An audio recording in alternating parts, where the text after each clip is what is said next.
오늘 이 아침 이 새벽에도 우리에게 은혜 베푸사 생명을 붙드시고 예배하며 나아가게 하심을 감사합니다.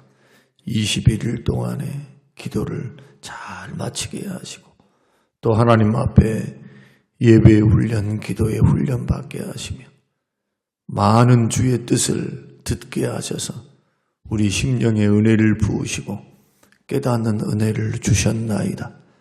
그 주신 말씀이 삶에 적용되게 하시고 순종되게 하셔서 살아계신 하나님을 이제 살아계신 하나님으로 믿어갈 수 있는 믿음이 우리 가운데 있게 하옵소서. 적은 믿음에서 큰 믿음으로, 기도하지 않던 믿음에서 기도하는 믿음으로, 순종하지 않던 믿음에서 순종하는 믿음으로 살아계신 하나님 존전을 바라보며 천국과 상급을 바라보며 부름의 상을 향하여 걸어가는 우리의 복된 인생이 되게 하옵소서. 감사드리오며 예수님 이름으로 기도합니다. 아멘. 아멘. 요한복음 15장 12절에서 17절. 요한복음 15장 12절에서 17절입니다. 내 계명은 곧 내가 너희를 사랑한 것 같이 너희도 서로 사랑하라 하는 이것이니라. 사람이 친구를 위하여 자기 목숨을 버리면 이보다 더 큰 사랑이 없나니 너희는 내가 명하는 대로 행하면 곧 나의 친구라. 이제부터는 너희를 종이라 하지 아니하리니 종은 주인이 하는 것을 알지 못함이라. 너희를 친구라 하였노니 내가 내 아버지께 들은 것을 다 너희에게 알게 하였습니다.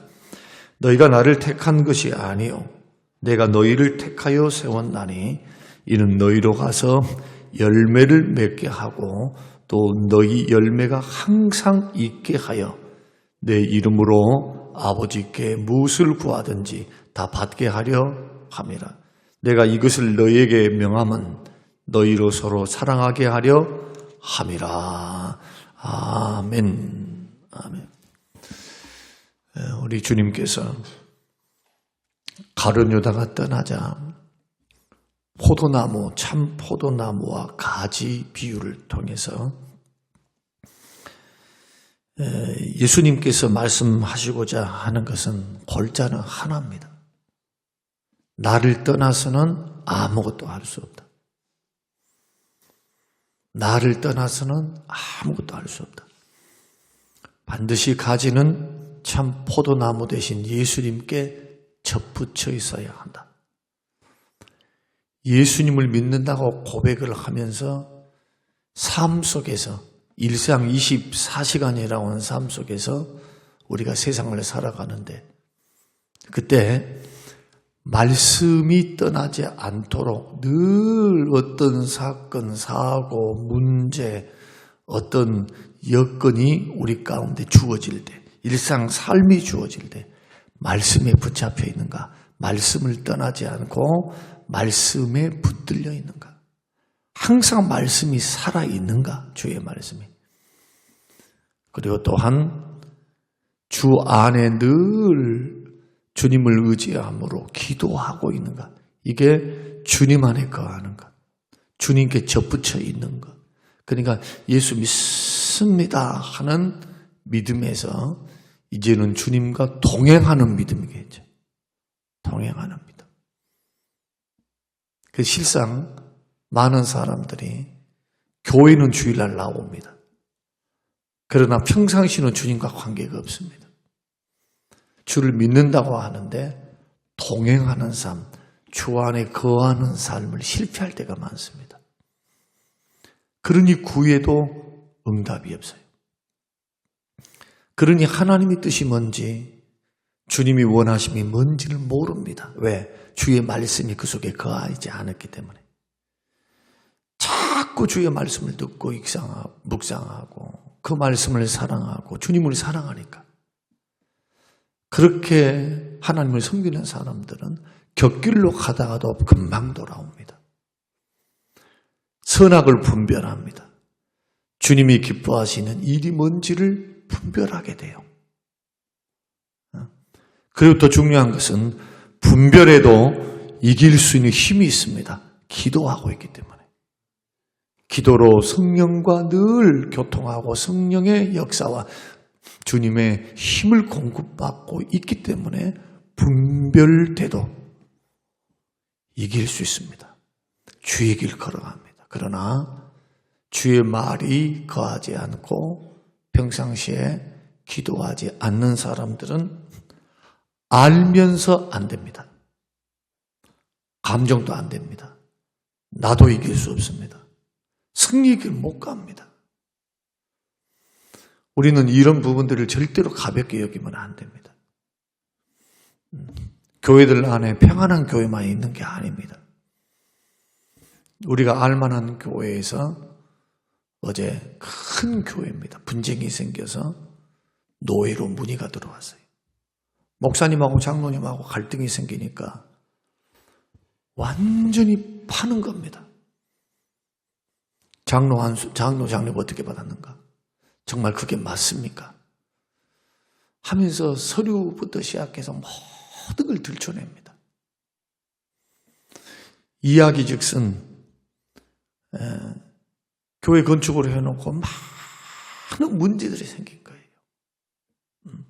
거기에서 패가 나눠져서 지금까지 지금 몇 년입니까? 중앙교회 사태와 같은 참 복잡하고 힘든 사태들이 그 큰 예배당을 한 2,000석 이상 세웠을 겁니다.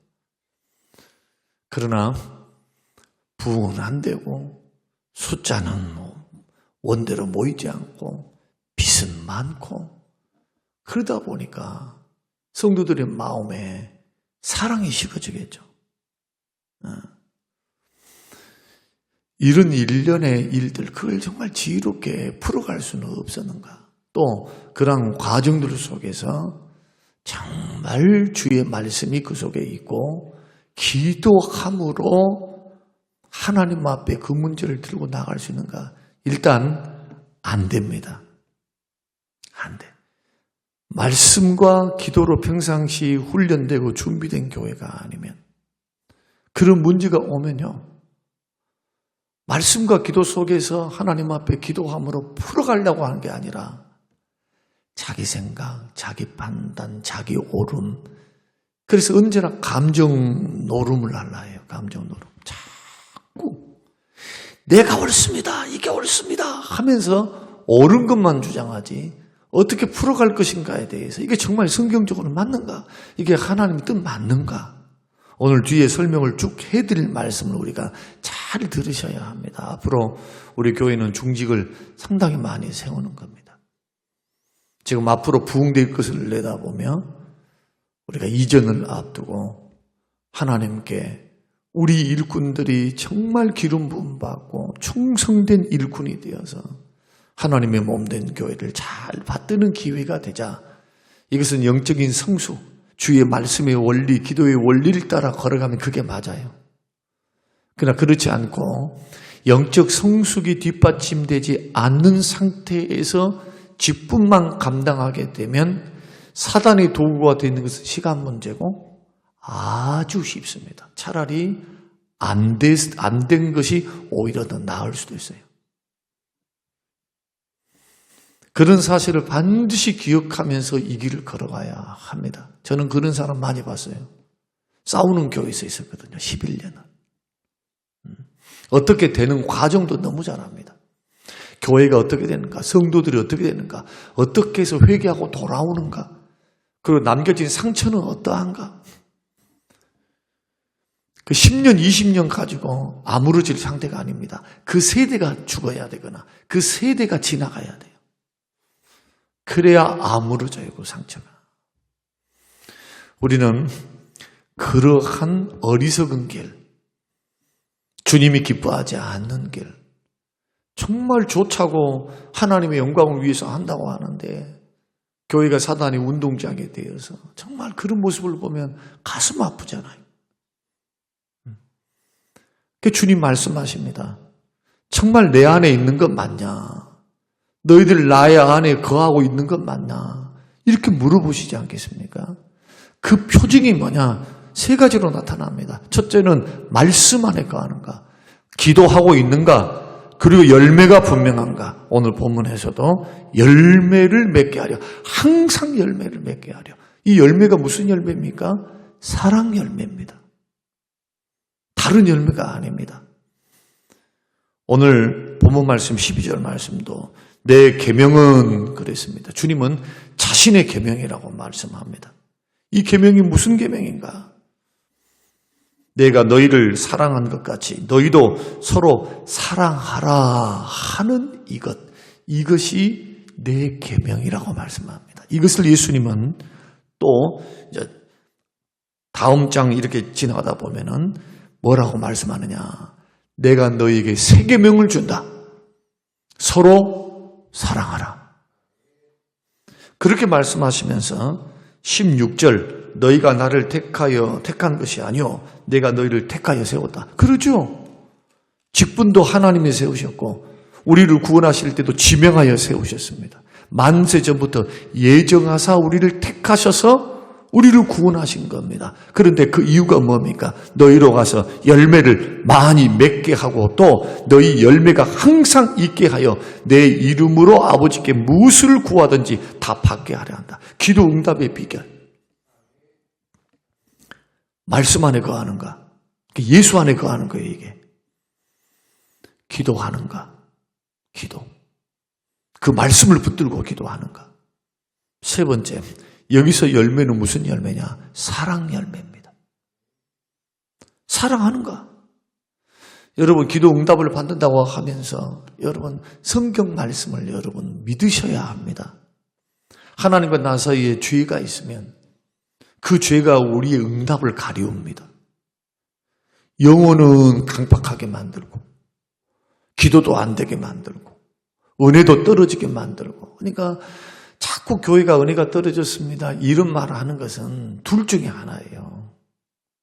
둘 중에 하나. 교회가 사랑이 식었든지 그 목사님이 인격적으로 조금 문제도 있고 말씀 전하는 것이 조금 어눌하든지 그러나 제 경험상 막 세상 소리, 정치 소리, 어떤 막 사람 위로 소리 이것은 한 번 듣고 두 번 듣고 세 번 들으면 식상해요. 그런데 하나님 말씀 그 자체 그 말씀이 권면의 말씀이든 사랑 말씀이든 어떤 말씀이든 하나님 말씀을 꾸준하게 전하는 교회 들은 성도들은요 막 뜨겁습니다 해서 막 팔딱팔딱거리면서 이런 것은 별로 없다 할지라도 어떤 은혜를 받느냐 듬직한 은혜를 받아요. 이분들은 견고해요. 메마르질 않습니다. 말씀이 들리고 은혜가 돼요. 깨닫는 은혜. 그 순종을 잘 못해서 문제지. 그런 교회는 견고하게 세워져 갑니다. 성도들이. 그러나 위로 일변도로 가면 감정이 상하면 못 견뎌요. 왜? 지금까지 했던 것이 위로부터 시작해 이런 것이거든요. 사랑의 양면성 가운데 하나는 주님이 우리를 사랑하시니까 절대로 놓지 않는다는 거. 죄를 지으면 그냥 지나가지 않는다는 거. 용서하시지만 징계한다는 거. 왜? 사랑하니까. 멸망의 길 못 가게 하려고. 열매 맺게 하시려고. 가지를 깨끗게 하고 제하여 버리신다는 말이 그 말씀이에요. 이것을 두 가지로 해석하는 부분들이 있는데 저는 어떻게 해석하느냐. 분명히 주님 말씀하셨어요. 제하신다고. 가지치게 한다고. 가지치게. 그리고 깨끗게 하신다고. 뭘로 사람을 깨끗게 할까요? 비유예요. 비유. 이 말씀은요. 가지된 우리들이 더 열매를 맺게 하여 우리로 하여금 깨끗게 하신 것. 징계를 통해서 택한 하나님의 백성들을 세우시고 우리를 생명의 길로 인도하시는 아버지의 마음, 사랑으로 온 겁니다. 그래서 히브리서 12장 늘 강조하지만 히브리서 12장 말씀 아버지께서 받으신 자녀들마다 징계하시나니 징계받을 때 낙심하고 절망하지 마라. 징계받은 자가 죄를 그쳤다. 징계 없으면 사생자다. 사랑하니까 그렇다. 징계받으면 다 사람들이 징계를 통해 고난을 통해서 살아계신 하나님께로 돌아온다. 뭐가 돌아옵니까? 마음이 돌아온다는 거예요. 마음이. 전에는 교회를 나와도 1도 주님 앞에 관심이 없어요. 그냥 예배드리고 이러는데 이제는 주를 향하여 전심으로 나아가고자 하는 마음이 생기기 시작합니다. 징계와 고난을 통해. 아버지의 사랑입니다. 우리가 오늘 본문의 사랑과 계명이라고 하는 말씀을 통해서 예수님이 유언적인 성격을 통해서 기도 응답, 너희들이 원하는 것 받을 수 있는 방법, 열매 맺는 거다. 근데 그 열매가 항상 열매가 있게 하기 위해서. 그 열매가 뭔가요? 사랑입니다. 사랑. 교회가 우리 가정 안에서도 부부관계 속에서도 이런 문제 저런 문제 일어날 수 있어요. 적은 문제부터 큰 문제 이르기까지 뭐 불륜이 있기도 하고 아니면은 막 남편 몰래 돈놀이 하다가 돈을 잃어버리기도 하고 카드 맞게 하면서 막 사치하고 그래서 막 교회 가정에 풍파를 일으키는 가정들이 있죠. 교회 안에서도 왜 문제가 없겠습니까? 이런저런 문제가 생기겠죠. 세상 사람이 사는 곳은 다 문제가 있는 거예요. 부족하고요. 그 중요한 것은 어떤 원리로 풀어가기를 원하느냐입니다. 어떤 원리를 풀어야 할까? 살아계신 하나님 앞에서. 우리가 다 하나님 앞에 서게 됩니다. 우리가 무슨 여기서만 딱 끝나버리면 얼마나 좋아요. 그러나 선악간에 무익한 말 한마디도 그날에 신문을 받으리라. 그만큼 조심하라는 거예요. 그래서 사랑 이외에 해서는 안 돼요. 사랑 이외에 어떤 것도 해서도 안 돼요. 교회에서. 사랑 이외에. 정말 힘들고 어렵지만 사랑하니까 참는 거예요. 아니 실력이 없어서 똑똑하지 못해서 참습니까? 능력이 없어서 못 참는 거 아닙니다. 사랑하니까 참는 겁니다. 왜? 사랑은 오래 참는 것이기 때문에.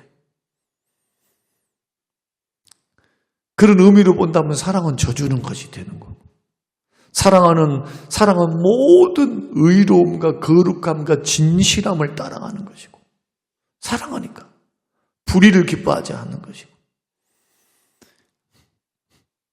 그런데 우리 주님은 서로 사랑하라 내 계명이다 말씀하시면서 단서를 달아놨습니다. 조건을 달아놨어요. 이런 사랑을 하는 자가 무엇이든지 원하는지 구하면은 주님이 시행하시고 기도 응답이 있습니다. 우리는 소나무 뿌리 흔든다. 능력 받았다. 은혜 받았다. 그런데 교회 돌아와가지고 아나 무인격으로 막 영적 교만이 들어가지고 하는 사람들 많이 보죠.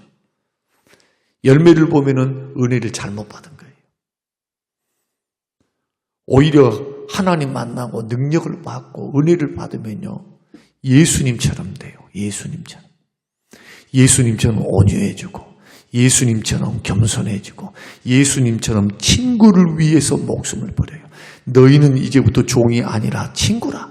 제자들을 향하여 피조물을 향하여 친구래요. 친구. 어떤 신이 너희들은 나는 친구다. 나와 친구다라고 하는 말하는 신이 어디 있습니까? 세상에 그 많은 신들이 있습니다. 사람들이 만들어낸 신. 다 섬김을 받으려고 합니다. 너희들이 내 말 안 들으면 너희는 죽었어. 이런 신들이죠. 그런데 그 신이 나를 죄인된 나를 위해서 피조물처럼 낮아지셔서 이 땅에 오사 사랑하신대요. 죄가 있는데도 사랑하신대요. 아직 죄인 되었을 때 우리를 위해서 죽어주신대요. 그러면서 친구 삼아주신답니다. 이보다 더 큰 사랑이 없다 하시면서 예수님이 십자가를 앞두고 하신 말씀이거든요. 이렇게 내가 죄인들을 위한 너희들을 위해서 사랑하기 때문에 너희를 살리기 위해서 죽은 것처럼 너희도 이렇게 사랑하라. 내가 너희를 사랑하는 것처럼 그렇게 사랑하라. 이 말씀 앞에 누구도 나는 완전하게 살아겠습니다. 주여 나는 완벽합니다. 이렇게 말할 수 있는 자격자가 아무도 없어요. 그래서 회개하는 심정으로 이 말씀을 대할 때마다 이 말씀이 우리의 표준이니까, 사랑의 표준이 나에게 잘해준 사람, 나에게 조금 못한 사람, 내가 3번 참아줬어, 4번 참아줬어, 이 수준이 아닌 것을 우리가 알아야 됩니다. 그래서 어떤 일들이 생겼다, 용서하지 못할 일들이 생겼다, 상처를 받았다, 아니면 어떤 힘든 일이 있었다, 기분이 나빴다, 뭐가 어땠다 라고 하는 것이 찾아왔을 때 그것을 속으로 삭혀나가면서, 그것을 믿음으로 풀어나가면서, 주님 앞에 기도하면서 풀어갈 때의 우리 기준점은 주님이 나를 사랑하신 것 같이 너희도 서로 사랑하라. 이 기준 이외에 없습니다. 사랑하니까 용서합니다. 어떻게? 중심으로. 사랑하니까 겸손합니다. 형제에 대해서. 사랑하니까 희생할 줄 압니다. 교회를 사랑하고 자식들을 사랑하고 성도를 사랑하면, 부모가 가정에서 자식을 사랑하니까 희생을 고생이라 여기지 않고, 고생스럽지만 나의 희생을 통해서, 나의 고생을 통해서 우리 자식들은 고생하지 않고 먹고 살 수 있고 편안하게 인생을 살 수 있다. 그래서 아버지 어머니들은 자식들을 사랑하니까 그 험악한 고생을 이겨냅니다. 사랑하니까 잘못된 길로 자식들이 걸어가면, 그 길로 계속 걸어가면 쇠고랑 차고 범죄자가 되어서 인생 낙오자가 되니까, 그리고 하나님 앞에서 멸망의 길을 걸어가는 거 똑같으니까, 꾸중을 해서라도, 훈계를 해서라도, 채찍질을 해서라도 그 길은 아니다라고 가르쳐주며 징계하면서, 부모는 그렇게 말을 해줘요. 옆에 있는 옆집 아저씨는 그 말 못해. 절대로. 그래서 다윗 목사는 사랑하기 때문에 그 말을 해주지만, 부흥 강사들은 왔다가 그렇게 하고 가버리면 막 띄워놓고 가. 그래서 부흥회를 그렇게 저는 원하지 않는 이유 가운데 하나, 후폭풍이 너무 커요. 후폭풍이. 은혜를 받았는데 그 은혜는 일주일이나 2주면 끝나버리고, 다니엘 기도회가 얼마나 감사하고 고마운지 모릅니다. 오늘 우리들이 주님이 말씀하셨던 계명, 주님이 말씀하셨던 사랑, 이 계명이 이제는 아셨죠? 내 계명이 사랑 계명이라는 거. 예수님은 절대로 율법을 폐하러 오신 분이 아닙니다. 그래서 새 계명을 준다고 말씀하셔요. 기존에 있었던 계명에 예수님은 사랑하라고 말씀하시거든요. 그런데 놀랍게도 사랑이 율법의 완성입니다. 10계명은 다 사랑 계명이에요. 하나님 사랑하라, 이웃 사랑하라. 사랑 계명. 사랑해야만 계명을 지킬 수 있는 것.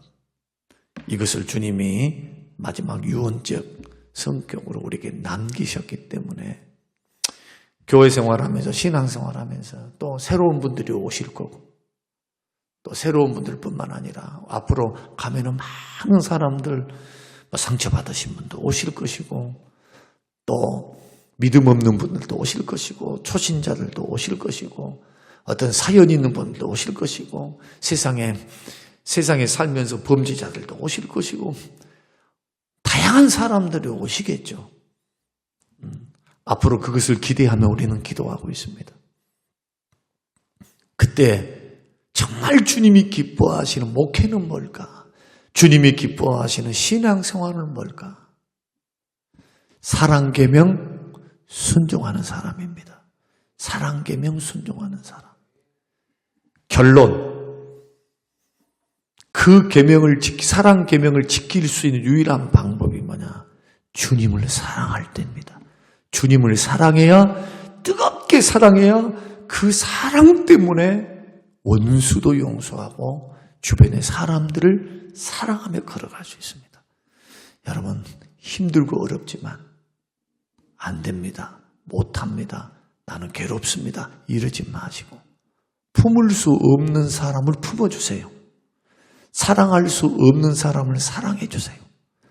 그러면 하나님으로부터 칭찬과 상을 받습니다. 그러나 나하고 잘 맞고 내 뜻대로 잘 맞는 사람 사랑해봤자 아무 소용이 없어요. 왜? 사랑받았으니까 사랑 주니까 쌤쌤이에요. 이것은 이방인들도 다 하는 거다. 너희들이 다른 점이 뭐가 있냐? 주님이 그렇게 물으셨습니다. 저희들에게. 그래서 사랑할 수 없는 사람, 내가 사랑을 베풀었는데 사랑을 나에게 보답할 수 없는 사람을 더 사랑하세요. 이것이 저와 여러분이 상급받을 수 있는 길이고 예수 닮는 길이고 계명을 실천하는 길이다. 서로 교회 안에 있는 사랑의 대상은 형제들이니까 이웃도 물론 사랑해야죠. 그러나 주님의 계명은 너희입니다. 너희. 예수 믿고 구원받은 사람이에요. 예수 믿고 구원받은 사람. 자식들이 싸우면 부모가 제일 힘들어. 자식들이 싸우면. 마찬가지 하늘 아버지께서 가장 가슴 아픈 것은 뭐냐? 불신자들이 싸우는 게 아니라 택함받은 자식들이 싸우는 거예요. 예수님의 구원받은 자녀들이. 절대 그 길은 여러분 어떤 경우에도 걸어가서는 안 된다. 이것이 우리들의 주님이 가르쳐 주신 가르침이니까 늘 말씀과 기도 앞에 여러분 은혜와 영적으로 기도로 무장되어서 승리의 길을 걸어가는 사랑하는 저와 여러분이 되시기를 주님의 이름으로 축원합니다. 고마우신 아버지 하나님 감사합니다. 고맙습니다. 이 말씀 평생 가슴에 새기게 하옵소서. 우리 주님이 기뻐하시는 신앙생활, 주님이 요구하시고 원하심은 사랑에 있었음을, 내가 너희를 사랑한 것 같이 너희들 서로 사랑하라. 너희가 나를 택한 것이 아니라 내가 너희를 택하여 불러 세웠나니 이는 열매를 맺게 하며 항상 열매가 있게 하기 위함이다. 이 사랑 열매를 항상 맺게 하실 때, 원하는 대로 구할 때 응답하시는 하나님을 만나게 하시고 그 하나님의 역사 안에 동참하도록 축복하옵소서. 감사드리오며 예수님 이름으로 기도합니다. 아멘.